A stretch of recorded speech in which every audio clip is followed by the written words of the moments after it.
Kembali lagi di podcast Gen Z, ruang obrolan seru, inspiratif dan motivasi. Kali ini kita sudah bersama Kak Evelyn. Halo Kak. Halo, selamat kabar? Baik. Kalau Gen Z salamannya gimana? Oh, Gen Z gini. Oke, karena Gen Z gue harus salamannya juga Gen Z. Siap. Gen Z kita gini baca tasnya. Oke, tos, biar Gen Z banget. Gitu kan. Jadi teman-teman podcast Gen Z, kita kenalan dulu. Ada peribahasa tak kenal maka tak sayang. Mungkin ada beberapa yang belum kenal Kak Evelyn, boleh Kak kenalan ke sobat Gen Z? Halo semuanya, nama saya Evelyn Ong dan kesibukan saya sebagai profesional MC dan ini juga salah satu coach saya nih. Saya juga lagi mendalami arah baru di triathlon. Mohon arahannya. Oke, jadi buat sobat Gen Z yang belum tahu Kak Evelyn adalah profesional model dan juga MC. Boleh dong Kak sharing ke sobat Gen Z gimana awal pendidikan Kak Evelyn sebelum masuk ke profesional modeling dan MC itu sebagai apa, jurusan apa gitu? Oke, teman-teman, dulu awal mulanya tuh aku kuliah di bidang fashion, jadi seorang fashion designer. Beda ya, fashion designer dan model. Oh, iya. Karena banyak orang tuh suka mikir, Lin, lu kuliahnya apa? Oh, aku ambil fashion. Oh iya, cocok jadi model. Jadi itu dua pekerjaan yang dua bidang yang berbeda kan. Fashion designer yang desain baju dan model yang memperagakan baju atau busana desainer di atas catwalk. Nah, ya udah aku waktu itu ambil fashion design, terus sembari aku kuliah tersebut, aku modeling juga. Awal mulanya aku ikutan lomba. Kenapa ikutan lomba? Kalau misalkan ditanya pada sekolah modeling enggak. Kenapa? Karena biasalah stereotype orang tua zaman dulu. Mungkin sampai sekarang kali ya. Gak boleh dunia modeling tidak baik, bla bla bla bla. Jadi dari dulu dari aku SMP atau SMA aku bilang pengen modeling nggak dikasih gitu loh, nggak dikasih. Dunia modeling tuh nggak bagus. Padahal papaku juga ngedesain sepatu sama tas. Berarti sebenarnya papaku juga di dunia fashion kan. Papaku tuh banyak kenalan desainer dan banyak kenalan model. Jadi mungkin karena hal itu dia tahu nih dunia modeling kurang baik. Jadi waktu dulu aku sempat pengen sekolah modeling, nggak dikasih. Which is kalau nggak dikasih ya berarti nggak mau dibiayain dong. Kan SMP SMA mana punya duit dong. Ya udah akhirnya aku dibeli aja. Terus one day pada saat aku kuliah karena sudah cukup umur, nggak perlu tanda tangan orang tua dong kalau mau ikutan lomba. Akhirnya aku diem masukin formulir lomba. Gitu loh. Nah ternyata dari situ aku kepilih audisi tuh. Itu salah satu acara lomba terbesar di Jakarta ya. Senasional itu juga banyak orang dari luar kota gitu kan. Itu tahun 2006, langsung ketahuan ya 2006 aja udah lomba, umur gua bukan Nah 2006 aku ikut, itu ada berapa ratus peserta, female and male. Terus akhirnya aku kepilih dari 200 masuk ke 100 masuk ke kayaknya dari berapa ratus masuk ke 50 masuk ke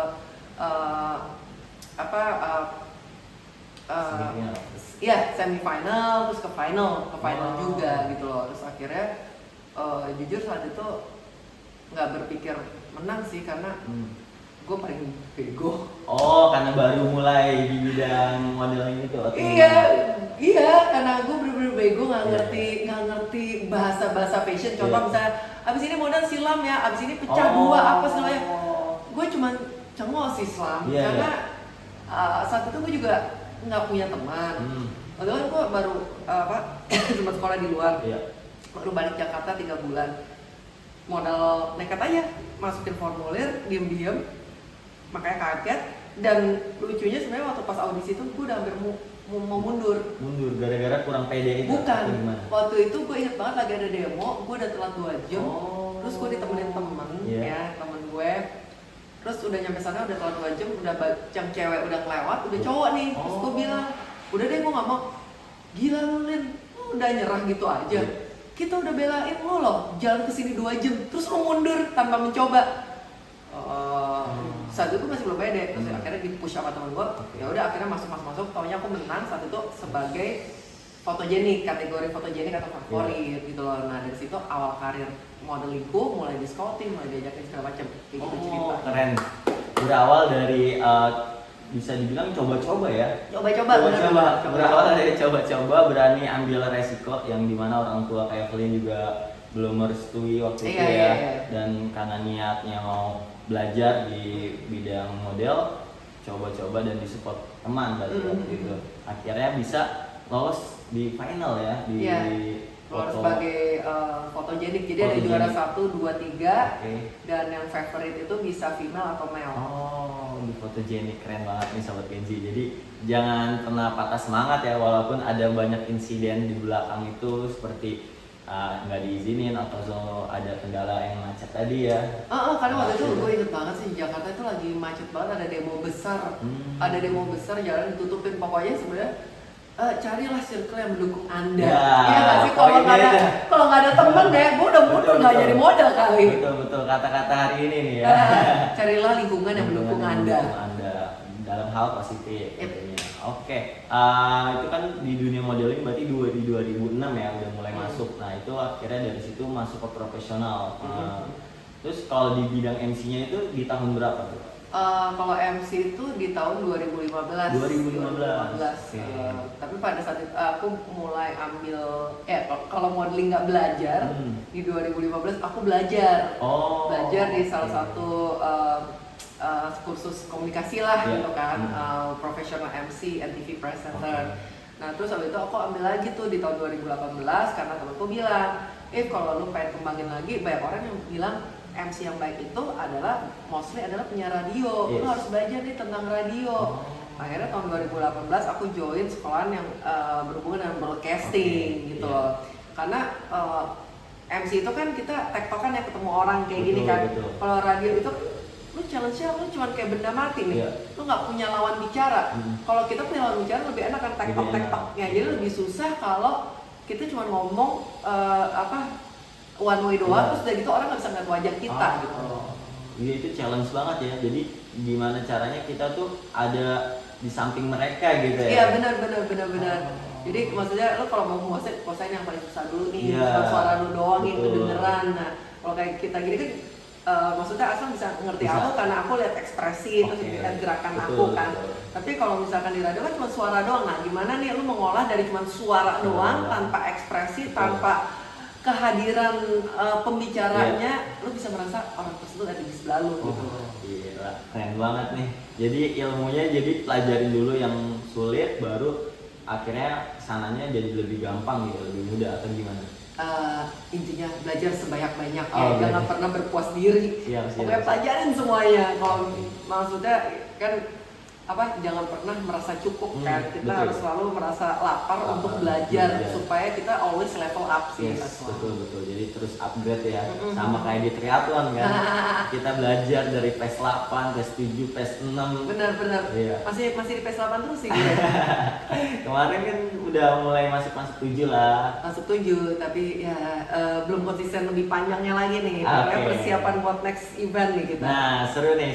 Jadi awalnya dari fashion designer, masuk ke modeling, terus masuk ke MC profesional, terus belajar. Nah, kenapa sih tertarik sekarang tuh masuk di triathlon? Oke. Ya itu nggak sengaja sih. Selama ini gue tuh cuma gila ya orang-orang yang ngelakuin triathlon berat banget. Iya sih, betul, karena menggabungkan 3 cabur ya. Terus habis itu nggak nyangka juga ya, walaupun gue melakukannya dari yang kecil dulu ya. Yeah. Kayak kemarin kan ngikutin Tribadis kan, Tribadis, mini triathlon. Mini triathlonnya kemarin 400 meter berenang, 20 kilo sepeda, dan 5 kilo lari kan. Ya awal mulanya pokoknya gue bener-bener gak pernah tertarik sih. Kenapa? Karena bagi gue berat. Iya, Karena iya. udah keburu takut dulu lah. Iya. Terus kakakku dia yang tertarik dulu ya. Terus habis itu one day dia bilang ayo ikutan. Kayaknya dia pengen banget tuh bareng sama gue ikutan event triathlon. Ya. Pokoknya dia kejar gue mulu gitu kan. Terus habis itu capek ya dikejar-kejar ya.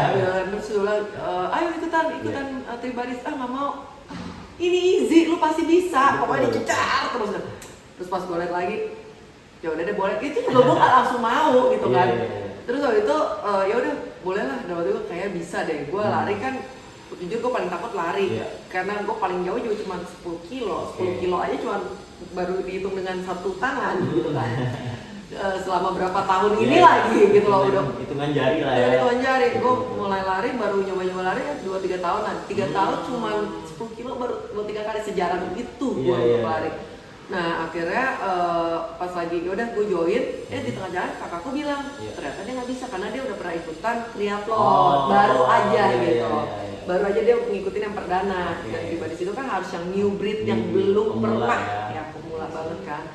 Terus akhirnya dia bilang ya udah, jujur ya waktu itu gue bilang udah bagus deh nggak jadi, gue males tuh karena takut kan. Udah deh kok gue nggak ikut. Ya udah nggak usah, lu nggak sama gue, sama anak gue. Oh, malah dikasih challenge sama anaknya. Iya, sama ponakan gue jadinya kan. Hah? Sama Maxine? Nggak mau. Gila, lu masa kalah sama bocah umur 13 tahun? 13 atau 14 lah dia bilang, 14 tahun. Nggak mau. Ya elah, anak 13 tahun aja bisa, gimana lu kagak bisa? Lu aja udah lebih sering latihan, anak gue ini masih sekolah. Gitu loh, anak gue masih sekolah gimana mau latihan? Orang nggak ada COT cut off time ya teman-teman, cut off time, jadi nggak ada batas waktunya. Nggak ada non kompetisi, nggak ada limit waktu. Udah gas lah dia bilang gitu. Baiklah gue ikut. Itu ya jujur walaupun itu mini, kan sebelum kita mencoba kita banyak drama ya di kepala kita kan. Pas gua ada banyak drama itu, berat, gua sampai nervous, sampai nggak bisa tidur. Iya, maksudnya gua udah berusaha kayak tidur dari jam 10, akhirnya gua kayak cuma tidur ayam-ayam. Karena kepikiran nih mau triathlon. Iya, triathlon yang perdana kan, kayak soalnya juga gua kayaknya baru sign up itu like 2 weeks. 2 weeks before the event, iya.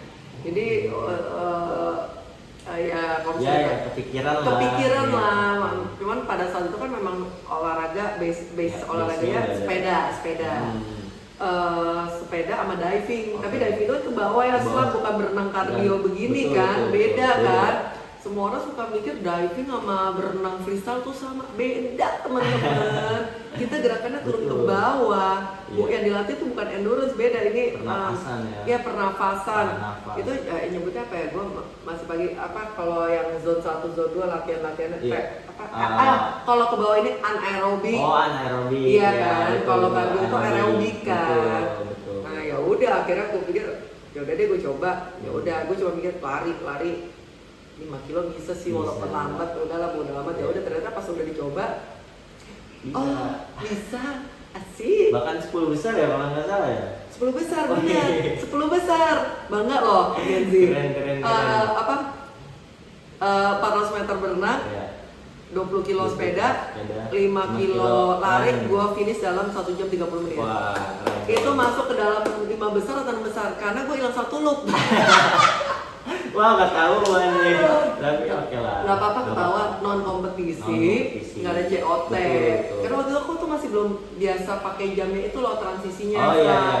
Gue kayak udah pencet terus kayak telat nyalain, telat matiin. Jadi kan udah capek juga nggak sih? Kan capek nih, males lah udah gini mati nyalain gitu. Dibilang capek sih.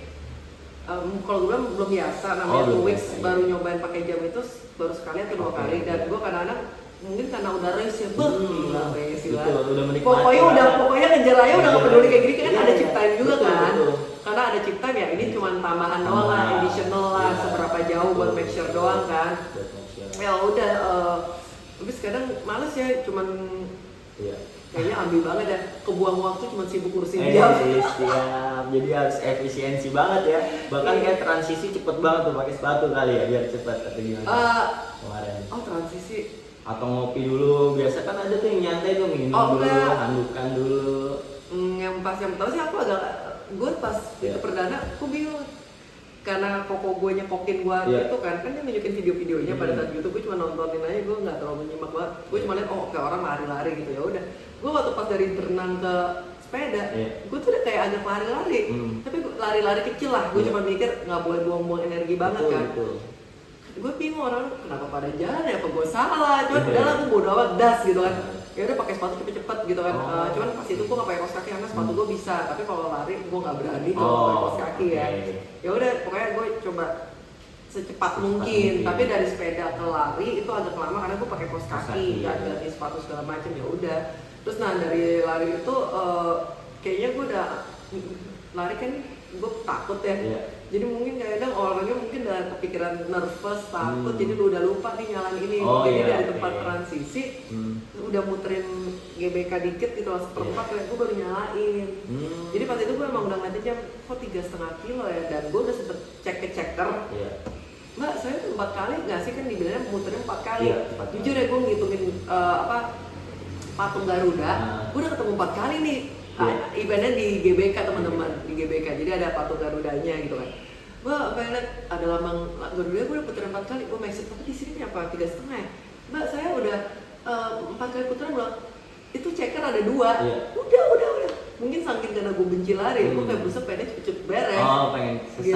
Gitu. Pengen cepet gitu. selesai, terus ya udah, tapi gue kok jam gue ini, iyalah tadi kan gue telat nyalainnya dari transisi, gue udah nggak nyalain. Iya, Udah iya. muter setengah seperempat gitu, kayaknya gue baru nyalain. Oke. Cuman gue udah mulai berasa di situ, kok 3,5 ya, mestinya kan 5 kilo ya. Iya. Gue udah berasa aneh tuh. Terus begitu nyampe, gue mulai curiga adalah pada saat di finish line, ini kan yang pada cepet-cepet nih, cowok-cowok kenceng nih pada Iya. kuat. Kenapa gue selisih waktunya cuma dikit ya, kayak cuma 5 menit, 5 menit, 3 iya, menit. iya. Gue tuh curiga, kayaknya nggak mungkin deh gue sekenceng itu juga gitu. Kayaknya mesti beda 10 menit, 15 Iya, menit. iya. Akhirnya gue cuma diam, terus tuh, tapi sempat lapor ke panitia. Gue kayaknya ini nih, ya udahlah, ini kan non kompetisi, Betul. tidak ada hadiah, yang penting lu berani nyoba. Tapi kayak penasaran, sampai ada apa, maksudnya kakakku ada yang bawa coachnya tuh udah enggak, aku udah hitungin kamu 4 kali. Jadi gue kayak ngerasa 2 orang checker bilang gue udah pass, Iya. coachnya kakak gue bilang gue udah pass juga. Iya. Udah kali ya, kenapa jam gue begini ya? Oh mungkin salah, udah. Besoknya muncul result, bener. Bener kata lu tadi ya. Lap 4-nya hilang. Lap 4-nya hilang, ya. Gitu. Jadi seru banget ya pengalaman pertama ke Evelyn tuh, ada dramanya lah gitu ya. Iya sih, seru. Tapi seru, drama yang positif. Nah itu balik lagi ke lingkungan yang positif, didukung, disupport oleh siapa tadi? Keluarga sendiri, kakak. Jadi bisa kebawa ke sana ya, ke triathlon ini. Iya. Akhirnya ketemu sama Aslam lagi, tambah positif lagi nggak tuh gue? Jadi kita persiapan Bintan, podium nggak nih? Amin, doain ya, dapat podium. Dan finish strong dan bisa hasil yang terbaik. Tapi buat sobat Genji harus di highlight dulu nih, kenapa Kak Evelyn bisa dapat 10 besar di Tribadis dengan persiapan yang sangat singkat. Jadi sebelumnya Kak Evelyn bukan dia rebahan terus tiba-tiba olahraga terus lomba, enggak ya Kak. Jadi kan ada sepeda dulu rutin, terus juga Itu kalau dibilang kan tadi kan hilang 1 loop, tapi kalau ditambahin 1 loop juga dengan ini gue tetap masih top 10 sih. Boleh dong sama dikit dong. tapi tetap latihan itu nomor 1 ya teman-teman sobat Genji, karena dengan latihan itu bisa mendapatkan hasil yang terbaik. Kalau misalkan kita cuma modal nekat, modal mental tapi nggak latihan, itu juga percuma. Takutnya cedera kan. Betul, itu efeknya menimbulkan cedera. Makanya gue kayak nggak mau, kalau misalnya boleh nekat tapi jangan kayak merugikan, nanti yang ada bolak-balik fisioterapi. Males kan. Betul. Jadi semua tuh ada ukurannya. Jadi kalau misalkan lu latihan nih, lu latihan harus tahu nih fungsinya untuk apa, dan kondisi badan lu udah tahu, udah siap belum buat program interval, tempo, karena itu kan beda-beda ya, ada latihan variasi. Benar, sama yang paling penting apa?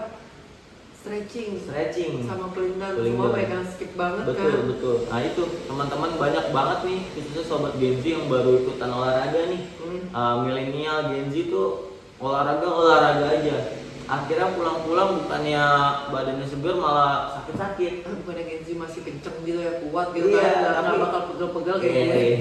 Tapi tetap aja nih banyak yang bilang ke gua, Selam, aduh badan kaki gua sakit-sakit nih, kram segala macam. Ya karena lu nggak cooling down, karena lu cuma langsung lari aja. Padahal kan pemanasan, cooling down itu yang kayak Evelyn bilang itu betul sekali, wajib kita praktekkan. Apalagi kadang-kadang kayak sering olahraga terus, maksudnya nggak ada strength training, nggak ada apa gitu. Nah itu penting dah buat sobat Genji juga. Strength training itu buat latihan penguatan, jadi otot kita kan perlu dilatih juga, dan itu penting strength training buat menguatkan otot kita. Jadi ketika kita running, sepeda, renang, itu jadinya otot kita siap gitu, nggak loss lah. Selam, dulu kan lu pernah ceritain ke gue, bukan yang pas yang lain, sepeda itu mensupport ini mensupport ini mensupport ini. Iya. 3 itu kenapa ya? Betul. Lagi apa gimana? Ada 3 sebenarnya. Ini pelajaran yang wajib kalau di luar negeri ya. Di luar negeri ini wajib buat 3 sport ini, renang itu bisa dibilang ibu dari olahraga. Oh, ibu dari olahraga. Iya. Kenapa sih? Karena itu kan ada endurance di dalam renang dan itu menggunakan seluruh bagian tubuh kita. Oke. Nah itu renang. Terus abis itu ada running bapak dari olahraga. Karena oke. karena kan kita pada dasarnya manusia itu kan berjalan, berlari. Nah itu running juga dengan running benar itu memperkuat endurance dan VO2 max kita. Oke. VO2 max, endurance, terus habis itu jantung kita. Terus kenapa running ini penting? Karena ini kan bagian dari daily activity kita. Kita kejar-kejar bus mungkin kalau yang kantoran. Terus habis itu ada yang hiking, naik gunung segala macam. Nah itu harus dilatih dari running juga. Karena kalau misalkan nggak dilatih, ototnya dia bakal lemes. Bahkan orang tuanya Adera sengaja dikasih lantai atas. Ada yang nanya, biar olahraga, biar kakinya tuh terus ngelatih naik tangga, jadi kuat. Jadi besok kalau bikin rumah mendingan 5 lantai aja, di atas tempat tidurnya. Tapi nggak turun-turun. Nah gitu, kenapa kalau Adere pernah bilang ibunya ditaruh di lantai 2 biar ibunya tuh olahraga naik tangga, bukan artinya dia mau nyiksa ibunya, tapi karena biar ibunya olahraga latihan terus ototnya jadi kuat. Kebanyakan orang mikir kasihan biar ibu saya, orang tua saya di lantai 1 aja biar dia lebih nyantai. Tapi setelah itu kapan ditanya pernah ke lantai 2, dia jawab udah 10 tahun yang lalu, 5 tahun yang lalu, artinya nggak kuat lagi buat ngelakuin naik tangga. Jadi pentingnya itu olahraga lari. Terus ada gimnastik. Yang itu gimnastik. Nah, gimnastik ini anaknya kan bapak sama ibu. Iya, ini anaknya. Ini anaknya buat penunjang. Kenapa dia penunjang? Karena dia kan melatih elektabilitas kita. Jadi lebih fleksibel. Jadi otot kita nggak kaku. Misalkan kita ngelakuin yang biasa nih, yang normal, renang, lari. Tapi sometimes pas akan ada gerakan yang nggak perlu. Nah gerakan yang nggak perlu ini kalau kita nggak latih fleksibilitasnya itu mengakibatkan cedera. Gimnastik itu mirip sih sama kayak yoga kan, itu sama-sama fleksibilitas. Bisa bedanya gimnastik itu lebih fleksibilitas. Tapi kalau yoga misalkan gua nggak bisa gimnastik, bisanya yoga, nggak apa-apa, nggak masalah. Intinya tuh 3 ini mungkin ini anak turunan dari si gimnastik, yoga, pilates, stretching, cooling down gitu. Jadi ada ibu, bapak, dan anak ya. Betul. Yang waktu itu bilang kalau lu sepeda itu lu mau kuat harus kayak lari ya. Oh iya. Kaki ya. Karena kaki. Terus kalau misalkan Jadi ya sepeda akan main kuat kalau lu tambahin lari. Terus kalau yang renang itu nge-support keduanya tuh gimana sih? Iya, renang ini nge-support semuanya. Triatlet nih, atlet triathlon itu yang juara kebanyakan dia dari perenang. Oh ya? Iya. Kenapa dia dari perenang? Karena orang yang belajar berenang di usia yang lebih tua, di usia tua lah kita sebutnya, itu akan lebih susah kalau dia belum punya basic berenang. Misalkan dia atlet lari, belajar sepeda masih oke, bagus, namanya duathlon. Tapi kalau dia udah nyebur ke renang, triathlon itu akan sulit karena dia belum dan dia belum ada fleksibilitinya di renang, belum ada muscle memorinya di renang. Renang ini kan semua tubuh, semua badan, jadi fleksibilitinya harus bagus dan itu dilatih saat kita kecil. Tapi jangan putus asa, walaupun belum bisa berenang di usia yang cukup tua pun itu nggak masalah, bahkan bagus, nggak ada kata terlambat. Oke, jadi penting banget kayak Evelyn buat kita olahraga. Presiden Prabowo juga beliau mau kasih contoh yang baik buat kita, dia sebelum pelantikan tuh berenang dulu. Iya, pasti dia berharap masyarakat juga ikutan olahraga ya. Tapi memang berasa nggak sih Islam? Maksudnya gue aja berasanya di Jakarta ya, tapi menurut gue mungkin di seluruh Indonesia. Gara-gara pandemi masyarakat Indonesia tuh makin sadar untuk berolahraga, iya nggak sih? Betul.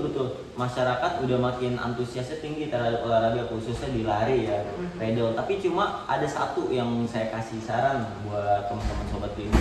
Olahraga jangan cuma sekedar FOMO ikut-ikutan. Boleh nggak apa-apa ikut-ikutan, tapi dengan kemampuannya masing-masing. Jadi banyak nih mau ikutan maraton, padahal latihan baru seminggu. Gue sih nggak FOMO, soalnya triathlon bukan yang gitu kan. Iya. Yang FOMO yang tadi lo sebutin. Dia kalau bilang, emang anaknya FOMO, sorry gue nggak FOMO, gue triathlon. Dia triathlon, kalau gue FOMO gue udah pilihnya lari sama pedal. Ini triathlon gitu ya. Tapi nggak apa-apa karena kan kayak Evelyn sebelumnya udah ada basic sepeda, udah ada basic renang, walaupun renangnya ke bawah, tapi setidaknya masker memorinya itu ada. Running kita emang udah biasa jalan ke sana ke sini, apalagi modeling kan bolak-balik. Intinya lari adalah olahraga yang bisa dilakukan oleh Oleh siapapun. siapapun. Cuman mungkin kalau mau yang passion aja ya lu harus latihan. Betul. Gitu. Oke, jadi kita udah banyak banget nih bahas tentang perjalanan kisah Kak Evelyn dari fashion designer, Ya, fashion designer, model, MC, MC, sekarang triathlete. triathlete. On track. On track.